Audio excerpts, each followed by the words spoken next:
What if I told you that there are groups operating right now in normal neighborhoods, in ordinary cities, that have convinced thousands of people to give up everything?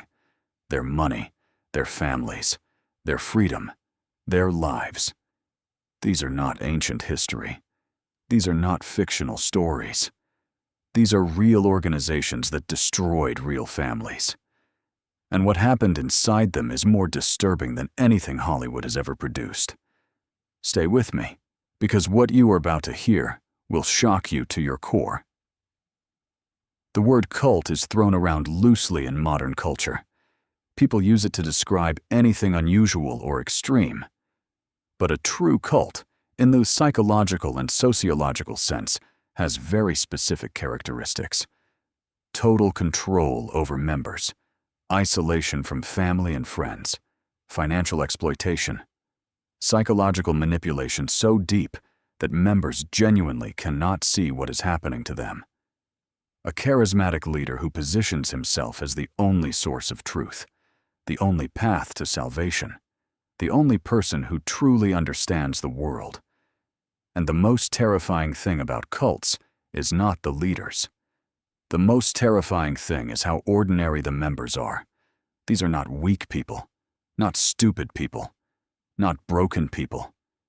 These are doctors, lawyers, teachers, engineers, mothers, fathers.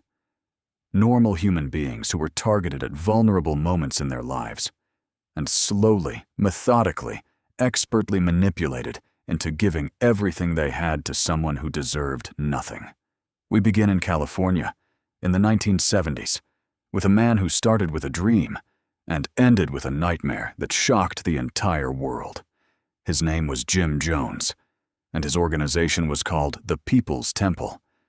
Jones began his career as a preacher in Indiana in the 1950s. He was charismatic, passionate, and genuinely seemed to care about racial equality and social justice at a time when those issues were deeply controversial. He attracted followers across racial lines, something almost unheard of in that era. He moved his congregation to California, first to Ukiah, then to San Francisco, then to Los Angeles. At its peak, the People's Temple had tens of thousands of members. Jones had the personal phone numbers of governors and senators. He was photographed with presidential candidates. He seemed to be exactly what he claimed to be, a man of God doing God's work. But behind closed doors, the reality was completely different. Jones was a drug addict.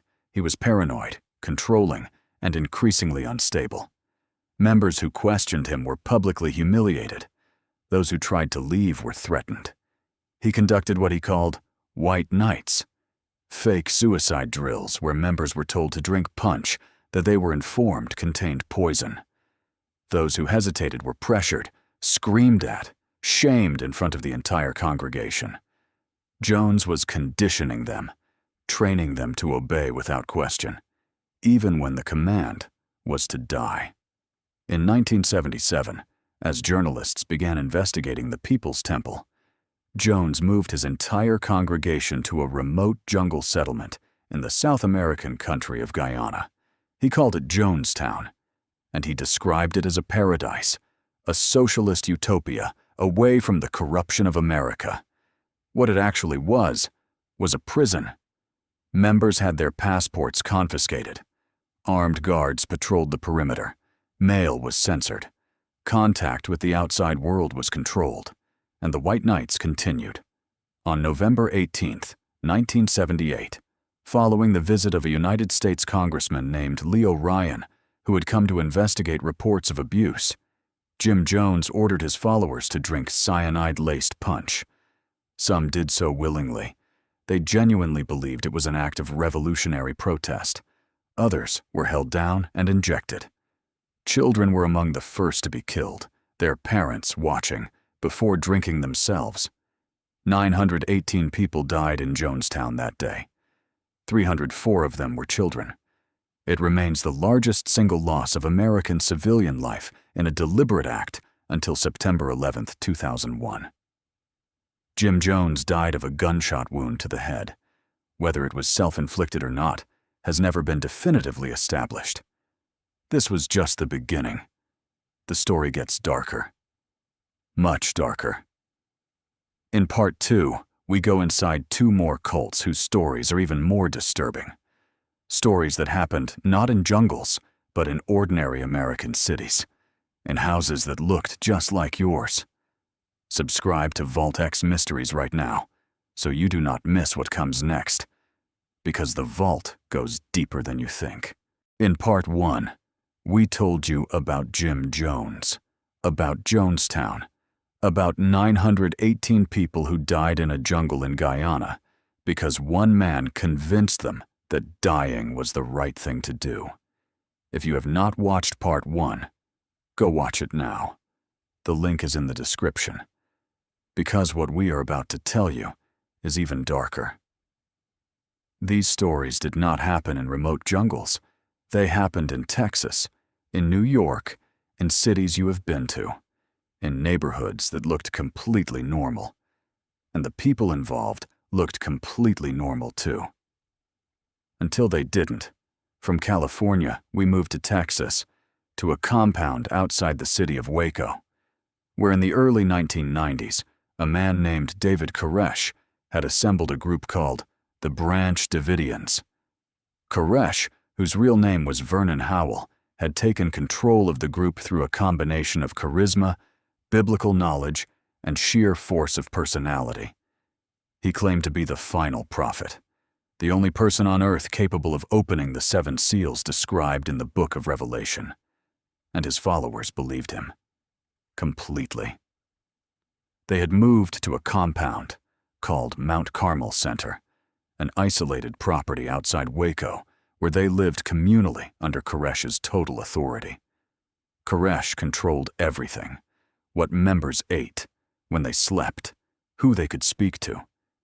And he had declared himself exempt from the rules that governed everyone else. He took multiple wives, including girls as young as 12 or 13 years old. He fathered children with multiple women in the group, women whose husbands were present and had been convinced that this was God's will, that submitting their wives to their prophet was an act of faith. The psychological manipulation required to achieve this level of control is almost impossible to comprehend from the outside. But inside the compound, it was simply reality. It was simply how things were. On February 28, 1993, agents from the Bureau of Alcohol, Tobacco, and Firearms attempted to raid the compound to serve warrants related to illegal weapons. The raid went catastrophically wrong. A gunfight broke out. 4 federal agents were killed. 6 Branch Davidians died. And what followed was a 51-day siege, broadcast live on American television. That ended on April 19, 1993, when fire broke out inside the compound. 76 people died, including 25 children. David Koresh died of a gunshot wound to the head. The cause, whether suicide or otherwise, remains disputed.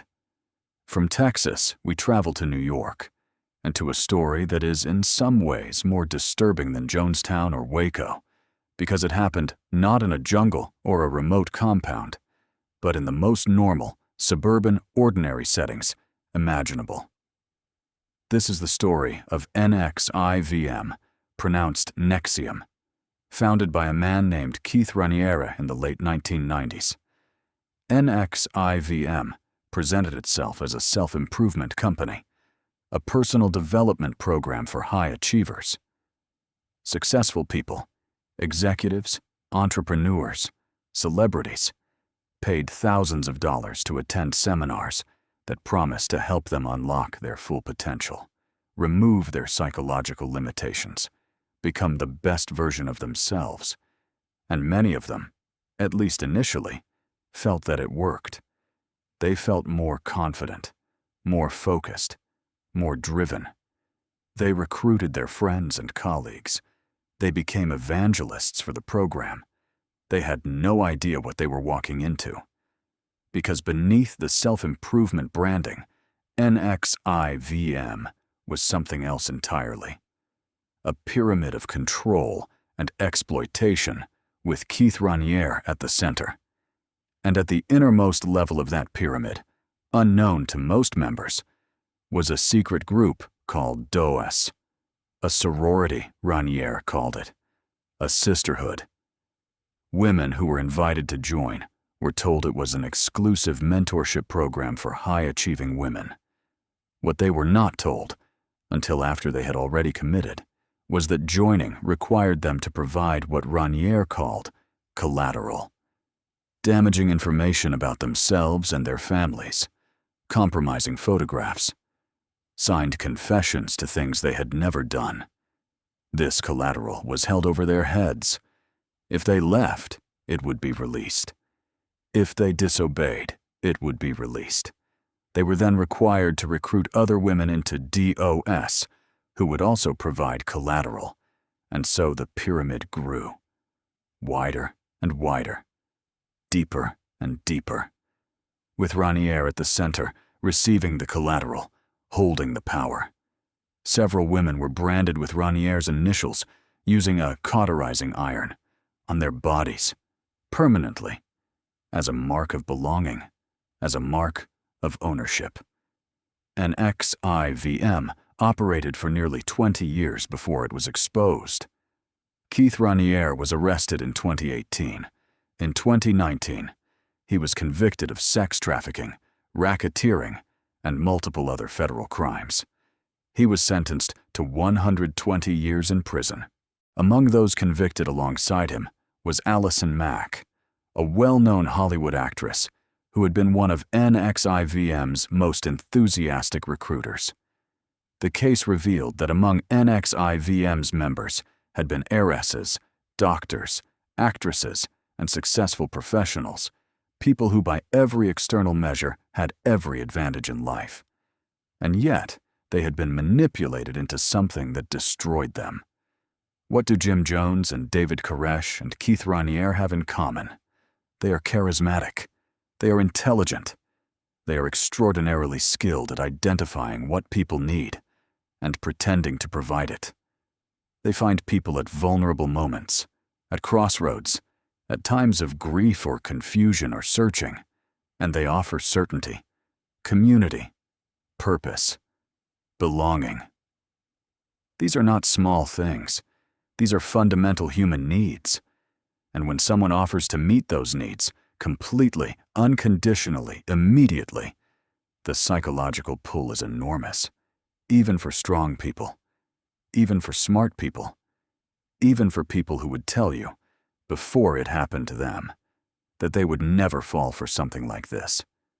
The warning signs are always the same: isolation from family, financial demands that keep increasing, questions that are discouraged, doubt that is treated as a personal failure, a leader whose authority cannot be questioned.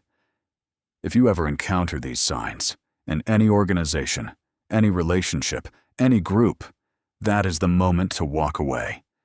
No matter how good it feels, no matter how much you have already invested, no matter what they tell you will happen if you leave, the door is always open, and walking through it is always the right choice. Subscribe to VaultX Mysteries, because the vault goes deeper than you think, and we are just getting started.